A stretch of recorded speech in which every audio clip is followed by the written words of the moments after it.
All right. Daf Chum Zayin Amid Beis. Isru Chak Shvuas Tavshin Pehei. That's what we should add in the Nimal. So we added the Shiur this week. So Shekoyach Mendy for taking over last week. Shekoyach for that. Schuzal Beishtein. Okay. Chav Zayin Amid Beis. You finished last week about the bathroom trip, the dangers of withholding going to the restroom. Anyways. Okay, so we're holding which is about 20 lines from the bottom. The Gemara is going to discuss, we're finishing off this whole bathroom situation. What's the proper way to behave, proper mannerisms when you use the restroom. And here we see that Chia told the Rav told Chia Chashich, wait till it's late at night, till it's dark, and then talk in Nafshach, and then go do all your needs, everything you need to do. Why? You'll see in a moment. V'kad, you're going to wake up early and talk in Nafshach and also do whatever you need to do. Why? Because in the olden days, the bathrooms were not outhouses. They were, outside of town. They had a place outside of town designated for that use, and you would have to walk outside of town during the day. During the day, it might not be as private. He told him, go early in the morning or late at night, so you can do it you can do it close by. You don't have to walk so far to have privacy. So the Gemara, like you don't have to go far to find a private place to relieve yourself. And then when you are at the restroom, if you don't forget, there's no chairs back then. It was a hole in the ground or just a piece of land. So it says tuv, sit down, so kneel down or swat. Vegali, and only after you do that, you should remove your pants. Ksi, cover yourself up. Vekum, and after you cover yourself, that's when you should get up, because of tznius. Okay, shtoif. This is not related to bathroom. Another thing they told the Rav told to Chia, or Ravuna told his son Rabba, that when you take a cup and want to drink, shtoif, rinse out the cup, ushasi, and then drink. And once you're done drinking, shtoif, again, rinse out the cup, v'achas, and you can put the cup away. Why? Because of germs. Because hygiene. Because of germs. Because of germs, the guy has a spittle, the spit of the other person. Whenever you drink water, shfoich mehem. First pour out. If you drink water, pour out a little bit, and then you can give it to your Talmud to drink as well. Again, for the same reason that you pour out from the same place where you drank from, to wash down any germs that exists. Kedatanya, like it says in the Weiser, a person should not drink water and then give it to his Talmud. He pours out a little bit on the place where you drank. There was a story with one Talmud and a Rav. A teacher drank water and he did not pour out afterwards. And he gave it to his Talmud. And that Talmud was an istanis, someone that he was germaphobe or whatever. He was very careful what he drank, what he touched. And he didn't want to drink from that cup. But someone, he died from thirst. He held himself back, he couldn't get himself to drink, and he died from thirst. That's what the Kohanim said. First you have to pour out a little bit. And we know that there was a halacha actually in Shulchan Aruch that before you drink any water, you should spill out some. Before drinking water. Mazikin, yeah. In case a little bit of was left and the shadim drank from it, and we mostly don't do that today. However, the Rebbe did it into his cup. I looked it up in the skashas. They had a skashas. I googled it, searched it, and I came out of skashas and wrote about it. And it mentions your father. There's a letter of your father describing this thing. So I would love to see that letter. Right, but there's a letter of your father describing what the Rebbe did and not do. So when it came to soda, water or soda or salsa, yeah, that'd be spelled out. When it comes to wine, so when it came to wine and mashke, it was not necessary. That's based on a letter from Rav Chosid, Rabbi Yudalek Shapiro, and I don't know what the letter is. It doesn't say a source where the letter is written, but that's what it says. In any case, you should spell out a little bit. But that's a different reason. Here we're talking about hygiene. So here talking about the Gemara, and over there it's talking about shadim. In any case, that's what he did, and the kid, the Talmud, passed away. And since then, they said you always have to pour out. And even though you always have to pour out, and even though a person before he drinks, he should rinse a cup before he drinks, still, when he's done drinking, he should also rinse, because in case someone forgets to rinse it before. Rashi said an additional halacha. Hilkach hai talmido. It's not respectful when a teacher gives you a cup that he go and spill out some. It's almost like saying, I don't want you to drink. But he says because of this halacha, because of this Talmud that died, because of this halacha that you have to spill, if the teacher forgot to spill, hai talmido shavach kamei rabe lesle b'shum afkerusa. If a Talmud spilled out some drinks in front of his teacher, it's not considered chutzpah. But kol mili, if you eat anything and you have now saliva in your mouth that you want to spit out, loy tiflat ba'abraham. Do not spit that out in front of your teacher, because that's disrespectful. Ba, unless you ate squash, v'daisa, or porridge, kasha type of thing. Why? The kapsila shel avodim, because it's considered like lead, like eating lead. When is the only time a person ate lead? Sefer. When he had to sefer. Abba misses when he was condemned to be killed by fire, they would melt lead and pour it down his throat. So basically saying, eating squash or daisa and keeping the saliva in is considered like drinking lead, and therefore you should spit it out. So even in front of a teacher, you can spit it out. Meaning it's dangerous. It's dangerous. Today, is that as applicable? Who knows? Tonight, awesome. Hey, we finished the bathroom. We finished these things. These halachas. Now we're going to go back to Tamid. It says in a Mishnah in Midas, Ish ha'abayis ha'mechazer al kol mishma mishmas. We said that there were 24 mishmadas, and the Gemara that you learned last week discussed if there was 24. Sorry, there was 21 mishmadas. So there was 22. One of them was shared by Kohen Levim, and the other ones were not. But the Gemara over there brings 24 places the Levim, and then basically comes to the conclusion it's really only 21 Levim and 3 Kohanim. In any case, there was someone that went around to make sure that these people are up there, they're guarding the Beis Hamikdash, so they actually have to stay up. So Isha Abayis Mechaza al Kol Mishma Mishma, Isha Abayis, the Mamuna, the officer, whoever was in charge of Habayis, would walk around from guard station to guard station of Avukas, Doikas, in front of him, and he had torches. He had a torch, a fiery torch in front of him. The Kol Mishma She'ena Oymed V'Oymel Isha Habayis Shalom Alecha. Any guard station, any guard that didn't rise up for him and say, welcome or peace upon you, Isha Abayis, Nikash Yashin, it's probably that he was sleeping, and if he was sleeping, he would take his stick, and he would hit him. And he was allowed to burn his outer garment, even though burning anything or destroying any property is considered baltashkas, but in this case it was not, because these Kohanim were considered, the Bezdin was mafka. Bezdin took away Bezdin nullified their properties, and therefore it's not considered a real property. It's considered something that's nullified. That's according to one opinion. But basically, he was allowed to, as a punishment, burn their garment. It wasn't considered baltashkas. The rest of the Kohanim or the people of Shalayim, they heard a commotion. Someone's getting punished. Ma koil ba'azala. What's this noise in the azala? So they would tell him, Koil ben Levi loika or begadav nesaf, and this is the sound of a ben Levi being punished and his garment being burned. Why? Shiyosh mishma, because he slept on his guard. The guard of Lezmi Yaakov says, Pam achas motzes achi imoy yoshan. There was one time they found the brother of my mother, which apparently was a Kohen or a Levi, Yoshan, was sleeping with Safis Ksusai, and they burned his garment. Now, I was thinking, why is this Gemara adding? I looked at it. I didn't find anything on the spot to see why they're adding this story with Lezmi Yaakov. And I think there could be two things. Number one, it could be that it only happened Pamachas, basically to show the greatness, that out of all the generations, he could only relate to one story, Pamachas.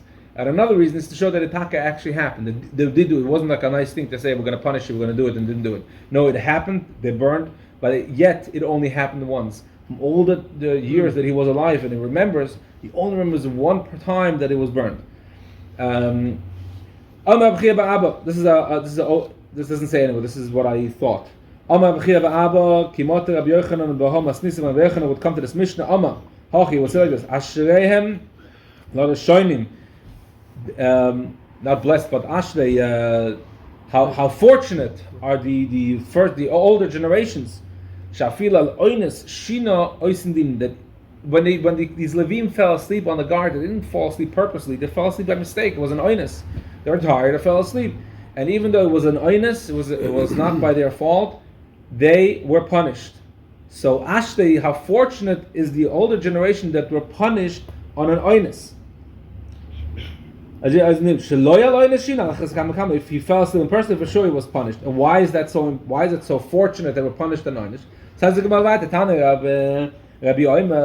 says, what's the righteous path that a person should choose himself? He should love, he should accept with love any rebuke.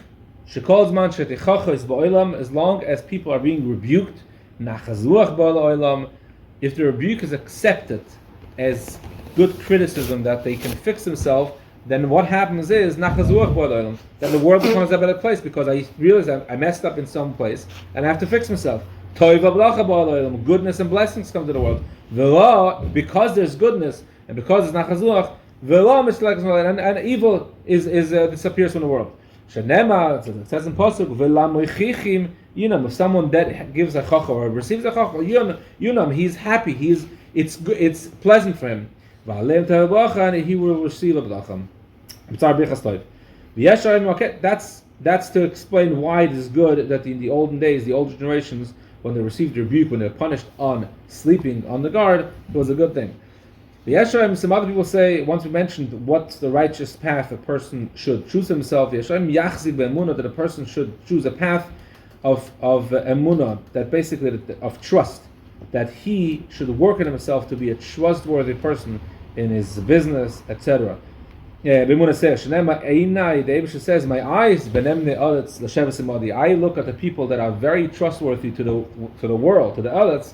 He will sit with me in the Gan Eden. So that's why the person should choose to live a life of trustworthiness. Whoever rebukes his friend l'shem shamayim, in order to bring him back to the Eibishter, or to rebuke him for a Avoda Tamid, that rebuker is zoicha to receive a portion of the Eibishter, basically in Gan Eden. And here again, it doesn't say exactly how the pasuk shows, and I guess it's two pshatim. If someone is rebuking a person,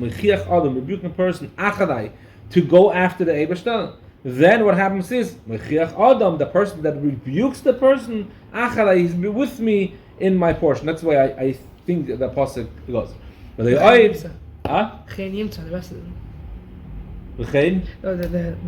of the pasuk is Chen Yimtza. He's going to find Chen. Right. But that's the pasuk says Weiser. The Gemara explains Weiser. No, one thing is Mechiach Macha. Whoever is Mechiach Adam is Achalai, comes next to me. They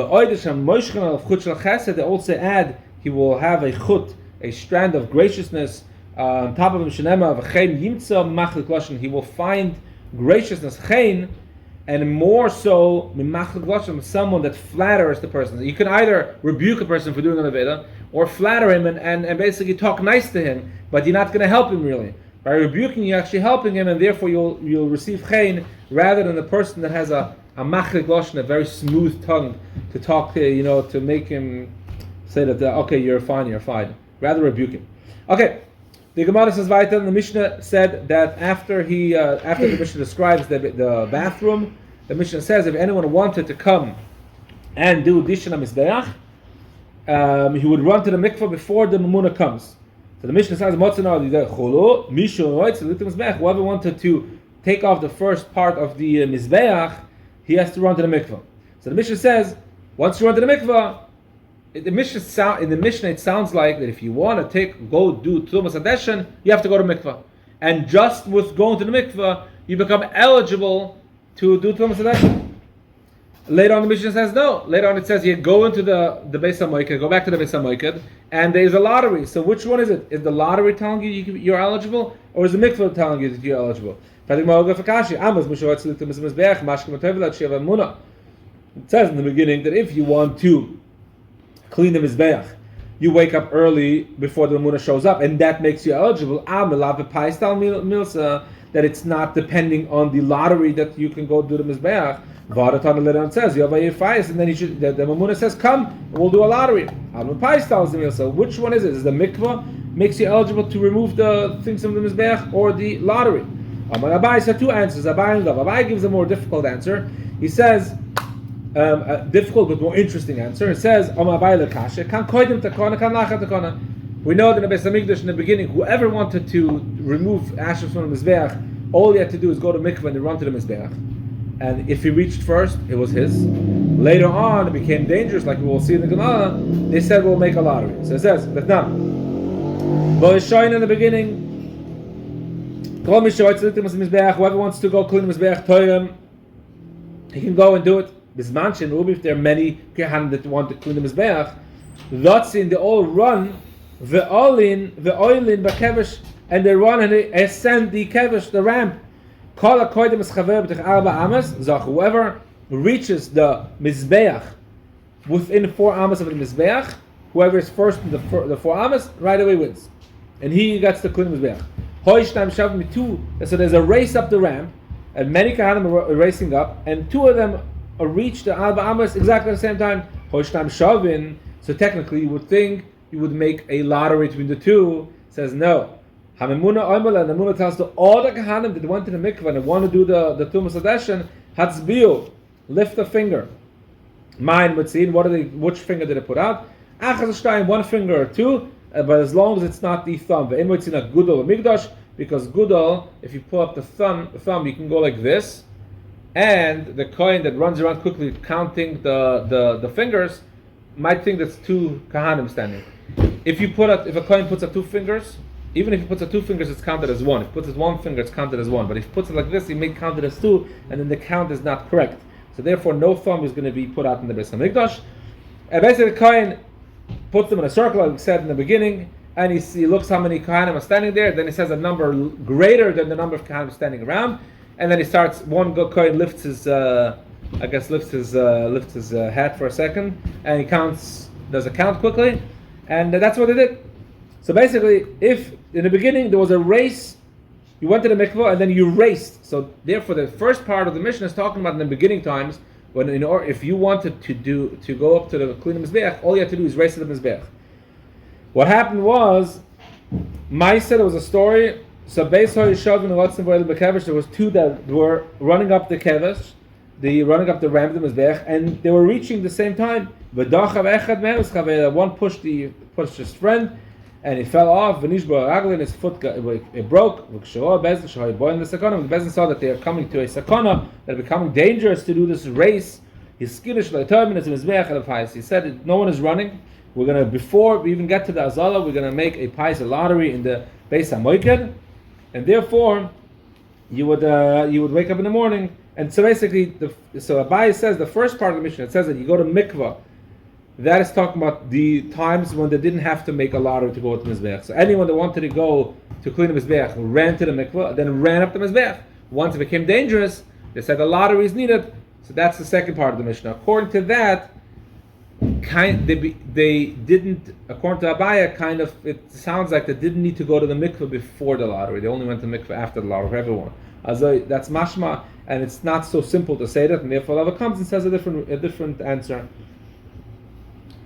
One line above the Mishnah on Chav Ches Amud Aleph, Rava says, no, the Mishnah is entirely talking about after the Kohanim. Also, the other thing is you mentioned also last week that the entire Talmud is written in the past tense. It's something that happened.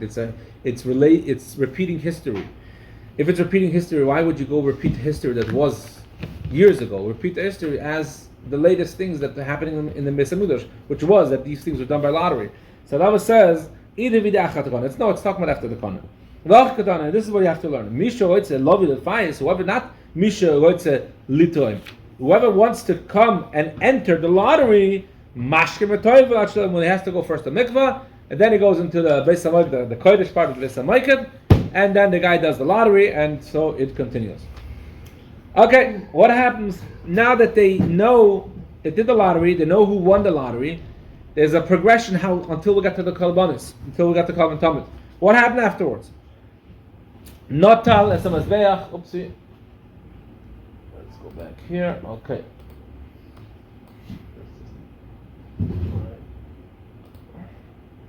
So they are standing. Here's the Beis Hamikdash, right? They're standing inside here, in the Kodesh part. Notal Zemafteach, the guy in charge will take the key. So the door here between the Beis Hamikdash and the Azara, we said it was a large door, and within the large door there was a small door called a Pishpesh. And he would open it because the sun didn't rise yet. It was still early. It was still the night. So he would only open the Pishpesh over there, where my mouse is right now. V'nichnas mi Beis Hamikdash Azar, and he goes into the Azar. V'nichnas u'kan and many Kohanim followed him. U'shtei avuka shloi b'yadam, and they divided in two groups, as you will see in a moment. And they took two torches with them. Nechleku l'shtei kitais, they divided into two groups. Eila mahalchim b'achsado derech Mizbeach, ve'eila mahalchim b'achsado derech Mayav. They walked. So you see the brown part over here. These were achsadas. These were kind of the arches. It was basically a rooftop and arches. Walkways. It's a walkways. Underneath these arches is where they kept utensils and vessels of the Beis Hamikdash that were needed. I assume that most of them were kept over here and here, because this is where most of the work went about.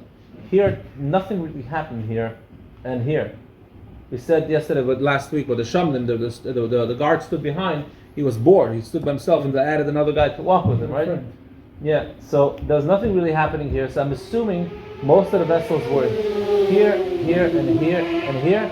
Again, assumption, I don't know, because what happens is, as soon as they walk out, some people would go towards Mizbeach this way, and they would walk along, checking the vessels as they walk along, and they would walk until they reach Lishkas Oise Chavitin, where they would prepare some bread.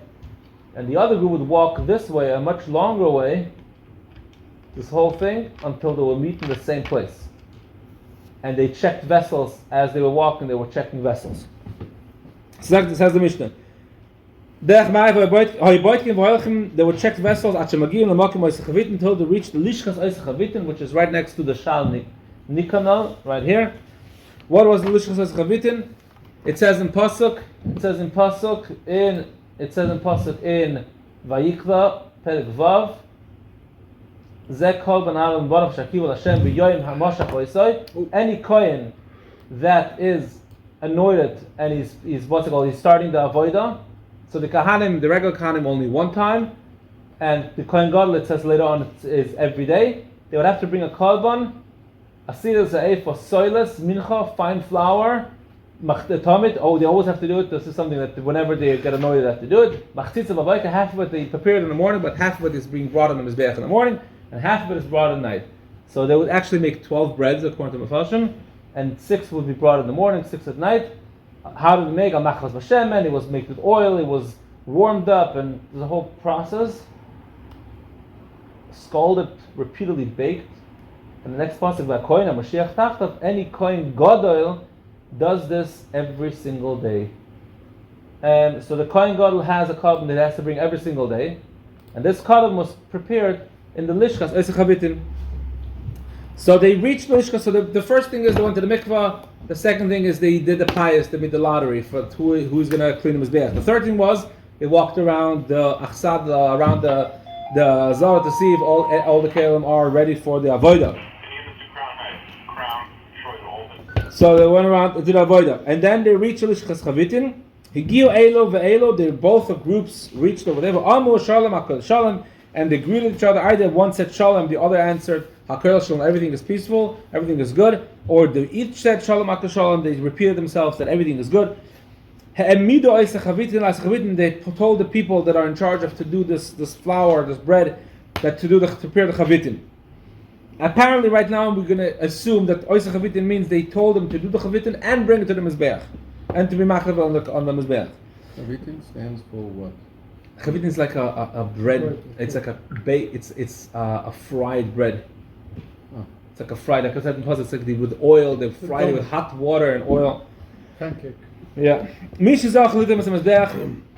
whoever was zoicha to clean the Mizbeach, he should go up now to clean. How did that work? So the Kohanim that are standing, so they're mostly standing here in Lishkas Oisach Havitin, because that's where they met. Some Kohanim are still standing here because they didn't join the whole thing around. So they see the Kohen that it was chosen to clean the Mizbeach. They told him,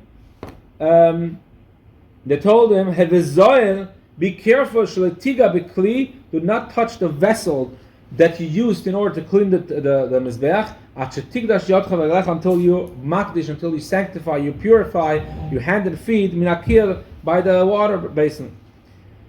And they tell him also there, the shovel is found in the corner, ben akevesh Mizbeach, somewhere in the corner between the ramp and the actual altar, actual Mizbeach. Where? B'ma'alov shel kevesh, on the ma'av side of the kevesh. Okay, so there's many meforshim, but here it basically says here is the ma'av side, here is Mizbeach. So they tell him, do not touch the vessel which is found right here, according to this picture, before you wash yourself in the kir here. Here there was a hole where the kir was put into every night. What's that little one? The hole? No, to the left. Yeah, This? what's that? Yeah. That is where the place of the shovel. So in this, Oh, the shovel? so in this picture, the shovel is actually found right here. See the silver shovel over here? Okay. The silver shovel found over here at the corner of the Mizbeach, which was at this Dolim corner between the Kevish and the Mizbeach, so somewhere here. That's where they found the shovel. That's what they told them. Do not touch it until you wash yourself, until you wash your hands and feet. You magdish yourself with the water in the kir. Says the Mishnah Weiser, "Ein adam nichnas imoy." No other kohen would enter this area with him. Why? Because in general, this area between the Mizbeach and the entire Beis and the Heichal was an area that unless you had something to do there, you were not allowed to enter. This was one of the holiest places, obviously after the Heichal, that this you could not enter unless you had to do an avoda. Now, if he had someone walk with him to help him out, that person does not have to do an avoda, so that person would not wash his hands, because he only washes hands and feet if you do an avoda. He would find himself not sanctified in that area, and therefore no one walked with him. It says, "Ein adam nichnas imoy." No one would walk there with him. So they're all standing here. The Mizbeach is blocking their view. These people are here. It's also this really blocked. They can't really see what's going on. And what happens is, it's still the night. Don't forget, it's still early. It's still the night. He didn't even have a candle with him. So how did he see? The fire that was raging, burning on the Mizbeach, he was walking with that light. The people in the Lishkas Oisach Havitin, or the Lishkas of Beis Hamikdash, where the Kohanim were standing, the other Kohanim, wherever they were standing, they couldn't see him because they were blocked by the Mizbeach. They would not even hear him do anything. They didn't know what he was doing. Is he picking up? Is he washing his hand? Now you have to remember, there was a guy, the Gemara is going to say right now, there was a guy, his name was Ben-Kotin, and he did two modifications to the kir. The kir, the way it's described in the Mishkan, had two faucets, so two Kohanim could wash simultaneously. He added another 10, so 12 Kohanim can wash simultaneously. Number one. Number two, there was a big problem. Every day they had to empty the water of the kir, empty it out, and refill the next day. Why? Because water of the kir is pasul belina. If it stayed overnight, that water was impure. So it was a really also a problem. The water became kodesh, became holy once it hit the kir. Would you have on the floor? They would have to empty it somewhere, which is also not really. When they wash their hands and feet, the water would go on the floor. Yeah, I guess so. Yeah. It's putting common water on the floor. I don't know. That's a good question. I have to look into that. I don't know. Maybe there was a basin that caught it, something on. The kir, the water inside is kodesh, is holy, and you would have to basically empty out holy water at the end of the day and pour it out because it can't be kept for the next day. So this Ben Cotton came up with who was, I guess, an architect, or was an engineer, and he had an idea. So let's add some kind of wheel system. I don't know if this is exactly what it looked like. A pulley system. It was a pulley system. Was standing right next to the kiyod, and it lifted the entire kiyod and put it down at the Beis Hamikdash. And Beis Hamikdash, this hole was basically all the way down was the water that where they drew the water for the kiyod. Once the kiyod was inside the water didn't become tum because it was part of that water. It became part of the water. It wasn't tum. Yeah. So therefore, every night they lowered it, and every morning they put it up. Obviously, they didn't use too much oil, because when they used the pulley, they heard it. So they didn't hear what the Kohen was doing. Until they heard the wood rolling that been cut and created this muchni, this wheel system for the kill. As soon as they heard that, they said, "Oh, he's washing his hands." So we have now the ability to go wash our hands and feet to do avoid for the rest of the day. They said, now came the time that he's washing his hands and feet, or we'll see the next Mishnah, next Perek, later on they all ran to wash their feet to finish up the Mizbeach, to finish cleaning the Mizbeach. Then he took machtas akesef, he took the shovel made out of silver, not out of gold, because if it was made out of gold, the hot embers would ruin it. All of the way to Mizbeach, and he would walk up the Mizbeach. Okay, he's walking up the Mizbeach. He's going from here, the kiyod, he's grabbing the shovel, and he's walking up the Mizbeach from Dalim up. Okay. He cleaned out, he moved away the embers on top of the Mizbeach, on two sides, and what he was trying to find is any embers that were totally burned and just becoming ashes. He takes away the ones that are eaten fully. Hapnimi is the inside embers that were fully eaten. They're not embers anymore. They're ashes. And when holding in that shovel, Yadat, he goes down. As soon as he gets down the ramp and it hits the ground, he turns around to Tzafina, which is this is Tzafin. That is Dalim. This is Dalim, so this is Tzafin. He would turn around, standing here, he comes facing this way. And on the Mizbeach side of the keves, this is the Mizbeach side of the keves, he walks down, about 10 amos. Now the keves was about 31 or 32 amos length. So he would walk 10 amos, which is basically somewhere here. He would not just throw it, he would put it down nicely, because it says the pasuk was Somoy Eitz Mizbeach, to put it nicely next to Mizbeach.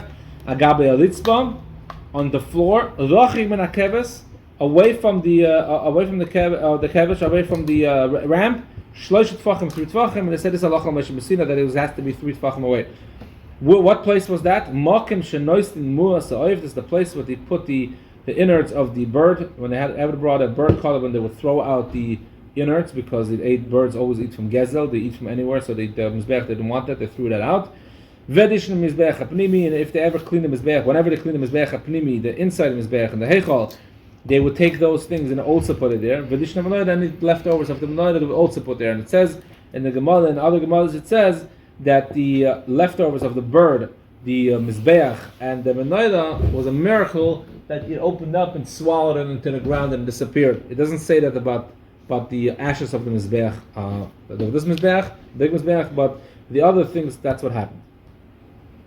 Okay, which one should they take outside?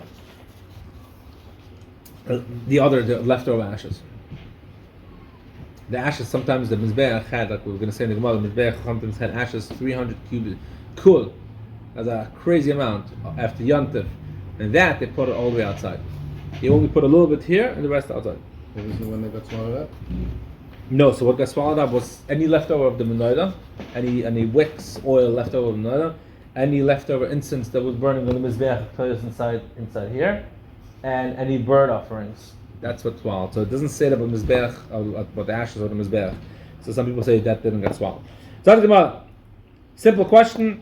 He said that they walked along Mizach and Ma'ila, they walked along these achsadas, these porches, these arches. How do you make an arch? You take a piece of wood and you put it on the ground and then you build on top. Problem with putting wood in the Beis Hamikdash, the same guy that remembers that his uncle was beaten and his clothes burnt, he says, how do we know we don't make an achsada in the azara, make these arches in the azara? Talmud loymer l'sita lacha she'er kol eitz. You should not have. This is a general halacha that you should in Etzisrael, you should, or in the world, you should not make yourself a tree that you'll use for Avodah Zarah. You cannot plant a tree for Avodah Zarah. Eitzel Mizbeach Hashem Elikecha, next to the Mizbeach of the Eibusha. Hachakam, and this is what the Beis Hamikdash means. Two things. Lo yisit lecha sheila. Do not plant an Avodah Zarah tree. Number one, and lo yisit lecha kol eitz Mizbeach, and do not plant any tree, not even Avodah Zarah, but any tree by the Mizbeach. Basically saying, and planting here means building as well. It means taking a piece of wood, a tree, cutting it to the right size, and planting and making it stand upright next to the Mizbeach was not allowed. So how could you say, what? It could have been marble, stone. So that's one answer. So basically, how can you say that you build achsadas, how can you build arches? So the one answer is, that the pillars were made out of stone. Now, it could be that the pillar and the roof was made out of stone, or it could be the roof was made out of wood. The only prohibition of adding wood in the Beis Hamikdash was if you plant it like a tree. If you take a pillar and you put it down, standing on the ground like a tree, but laying it flat, horizontally, was not an issue according to some opinions. So, in the Achsados, when Abchizah says, we don't know if he means that the entire thing was built out of stone, or just the pillars out of stone. They walked around the Achsadah, around the Zala, and they checked the vessels, and then they reached the Lishkas Oise Chavitin, and told the guy, do the Chavitin, which according to what we said in the Mishnah means that not only did he actually make the Chavitin, but he also brought him to Mizbeach. But we know, we said every day by davening, that the Tamid is the Kalban Tamid is the first thing that went in the Mizbeach. So how can the Mishnah say that he did a Chavitin? Lemem the Chavitin Havakdimi. Would you say the Chavitin the first thing that goes in the Mizbeach? How do we know that nothing comes before Tamid Shachal? Talmud Loima that after he finishes preparing the Malacha, the bonfire on the Mizbeach, a new wood, with the new wood, what's the first thing you put on is the oila, and not the Chavitin. The oila satamid, the Kalban Tamid goes on to Mizbeach first. Rabbi Yehuda, when it meant to say that he should start preparing the Chavitin, is only that preparation. It says that the Chavitin has to be murbeches, which in English it translates as scalded. So it's not really hot, it's not really cold, it's like lukewarm something, and there's a whole process how to make these Chavitin. So the Vida says that when they reached the Lishkas Oise Chavitin, they basically told the guys in charge, start warming up the water so you can prepare the Chavitin. That's the Hadan Alecha, Hadan Aloch B'Shloshim V'Koymes. That's the end of the first Perek. The second Perek continues straight with the story. Okay, the Kohen was, he went up the Mizbeach, he went down the Mizbeach, he emptied out his shovel onto the ground. At this point, the Kohanim did see him with the shovel because they are standing here in the Lishkas Oise Chavitin, and he's walking here. They can see him. They see he's walking down. They see that he went down. They quickly run. They run around the Mizbeach and they wash their hands in the kiyah. And then many shovels and the forks. And they all went up to Mizbeach, whoever was there. It wasn't already not that the first person to do it was a choshev thing, but now everyone was involved in the cleaning of the Mizbeach. And what did it do? So they put karbonos, limbs and fats on the Mizbeach the night before the night fell, and it says that the whole night it would burn, it would cook and burn. And they went up there, and whatever was not fully burned, they would put on the side of the Mizbeach. They wouldn't take it off the Mizbeach, because at the moment you take it off the Mizbeach, it's considered they slept, that's overnighted. But as long as they're Mizbeach, they can stay on as long as they want. Once it's off the Mizbeach, then you have to see each korban has its limited time that you can bring the korban.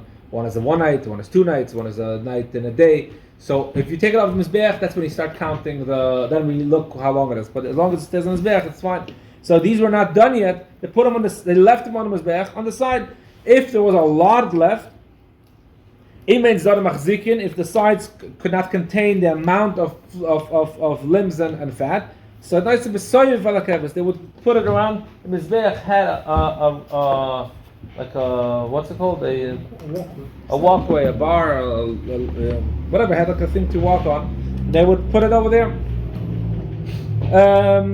They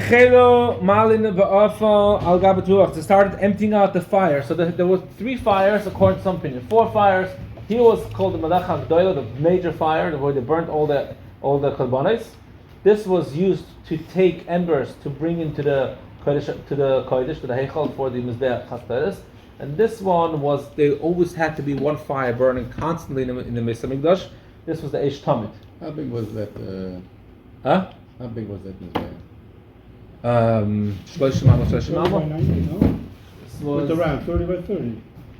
The ramp was 30 amas, and this was Esrim Amo. I forgot. I don't know. What does that practically look like? It's 50 by 50 feet. I Size don't know of how this it's- room. Huh? This room is probably 30. It's big in this room. It's almost double in this. If this room is a perfect square, I think it would be this room plus a thing. We'll find out. I'll find out. Is the size of the Mizbeach less something? Oh, if you're saying how many, The ramp you was said it's 32. What? Ramp was The ramp was 32. 32. Islam It is was 10 on amas this. high. 10 amas high. Sorry. And the Mizbeach Mizbeach itself. itself to it. is it 20 almost? It could be. I don't remember. You know, honestly, it's. Hold on a second. The Mizbeach. If it's 20 almost, it's this room. This room is probably around 30 feet by 30 feet. Give or take. Naama, they say, is 20 inches. The Mizbeach. I don't know offhand. I don't want to say different something that that is wrong, but but it was big. It's not that big. The Mizbeach is this big. It's not that All big. those different piles. It's and within a building, or within a courtyard, so it's big. 1 second. Let's see here somewhere. Mizbeach Kodashim, Amot Naksin, Tavis Shayish, Mizbeach Hazav Pnimi, Bechambonim. I have to look it up. But anyways, it was quite large. Good question. And so they now would take off the ashes from the big fire, a malim be'afal agabe tapuach. They would heap it on the middle. There was you see the black circle on the mizbeach. It was called tapuach. Why? Because it was shaped like a half an apple. It was basically a dome. Tapuach hoybem to mizbeach. There was a tapuach in the middle of the mizbeach, and it says pa'amim shahi olav k'shloishim yeskuds. At times there were 300 kul. Now a kul is 40 saw. I made a calculation. A kul, according to Shiur Chaim Noah, is 200 and I don't know 86 or 68. Really don't make a difference anymore. Liters of mass. Translated into pounds is 160. Basically, 300 kul is 165,000 pounds of ashes. Well, So it says that a Mizbeach had at times 300 kul, 165,000 pounds of ashes. Yeah, so how to 165,000 pounds of ashes. That's not even possible. If a 165,000 must have been. It's just 100 feet No, tall it's of fully valued. ashes. It's fully How can valued. they possibly? How many cool? 300 No, kul. it doesn't make sense. How many sale? 264 times 300. What's the 264 times 300? 40 sale is a couple of liters, no? 40 saw is a mikvah. Right? So The mikvah is 40 saw. small. Now each kul has 40. 264 times 300 Is That's a lot. is 79,200. 79,000. That's liters. How much now converted to pounds? I basically made a conversion to pounds. 165,000 pounds in order to get a better understanding. So 165,000 pounds. The Gemara says right away. The Gemara says the first line. The Gemara says guzma. It's exaggeration, but that's finished the Mishnah verse. During Yantiv, they would actually not even clean the Mizbeach every day. Why? Because it's beautifying the Mizbeach to show that they brought many kabbanis. But the Gemara continues and says, the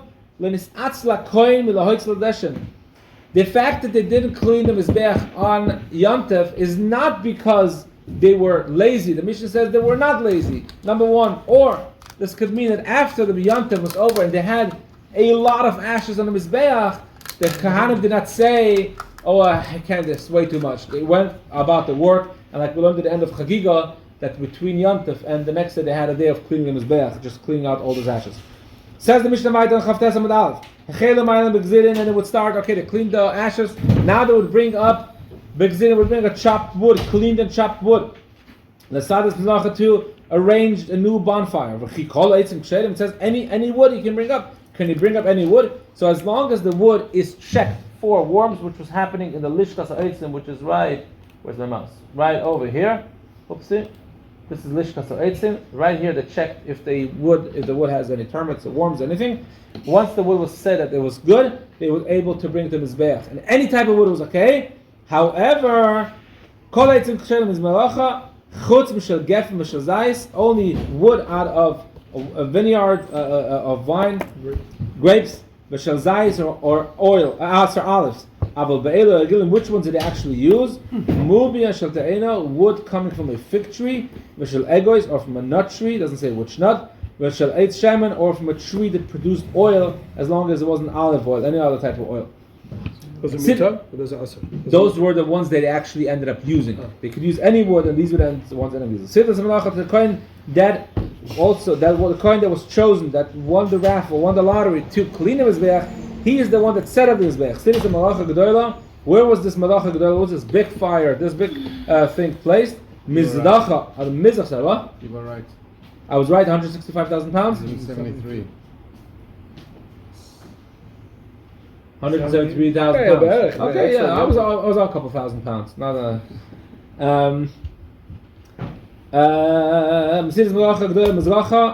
Okay, they put where's this Malacha Gedola? Was on the Mizrach side, which is right.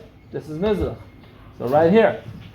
But he says v'chazita mizracha. They made some kind of window situation when he piled up the wood so the wind can blow in and make the fire bigger. It says that the insides of the wood were so large that they actually touched the black dot here, the tapuach, the ashes. Between the logs, it made space, because how do you make a bonfire? We all know when you make a bonfire, you can't just light logs, you have to put small little wood chips. They would burn the wood chips so that the logs would catch on fire. Finishing the Mishnah, we're going to go Maidav. They went back to so they finished setting up the first fire. They went back to the Lishkas Ha'etzim and they chose Atzeh Te'ena, wood from a fig tree, Yafim, nice ones, and Siddas and Marachashni, and they would set up the second fire. What was the second fire for? L'ktoides. This was used to take embers to take it into the Heichal for the Mizbeach HaKtoides. Where was this place? Kneged Ma'avis Doemis was placed at the Maidav Dodam side, which is right here. This is Maidav, this is Dodam, so right here. But it was moved away from the corner, Moshech Menakeren Klab itself, and it was moved down Al Ba'amas 4 Amas. What's the reason this is important? Because this picture doesn't depict it this way, but there's many different opinions where the Mizbeach was placed. And one of the opinions of the Mizbeach was actually more down to Tzafin, because this pile of embers needed to face the Heichal, needed to be right across the Heichal, because it says in Kippur that the Kohen took embers from there, Lifnei Hashem, he had to take it, and the embers had to be ready for Lifnei Hashem. That's why it's important to say where it was placed. Okay, and how much wood did he put on? He put on wood that would make about 5 saw of embers, of gecholim. But Shabbos, he would add more. Because Shabbos, the Kohen that would also make the lechem upon him, and he would need about 3 saw embers, so he would add another 3, and that he would use for the lechem upon him, for the 12 breads that were brought inside the shulchan. That place is also where they would place the 2 cups or 2 vessels that had incense, levoina shalechem upon him. Every Shabbos the Kohen would refresh the lechem upon him, would bring out whatever's left over, he would put it in the fire of the kseiros, and that's where he would put that. Again, now once they finished setting up the whole thing, remember in the beginning we said that they put aside the limbs and the fats that were not fully burned from the night before. Now they returned them and put them back into the fire. And here's a machlek is whether they did it after the Kabbalah Talmud or before the Kabbalah Talmud, because again the Kabbalah Talmud has to be the first thing. But according to many opinions, they did it before the Kabbalah Talmud, because only new kabbanis you cannot put up on the Mizbeach before the Kabbalah Talmud. But these are kabbanis that were burning from the night before. And then and then a few Kohanim would go, they would light simultaneously the 2 fires, Yoda, they would walk down the ramp, and they would go back to Lishus Hagazah, which is right over here. Why did they go here? Because they continued doing lotteries for the rest of the days of Avoda, and they didn't go back to the Beis Hamikdash because this was much closer to their location. If they had to go back to the Beis Hamikdash, they would have to go this whole way. So they went to the closest place to continue the lottery. And I guess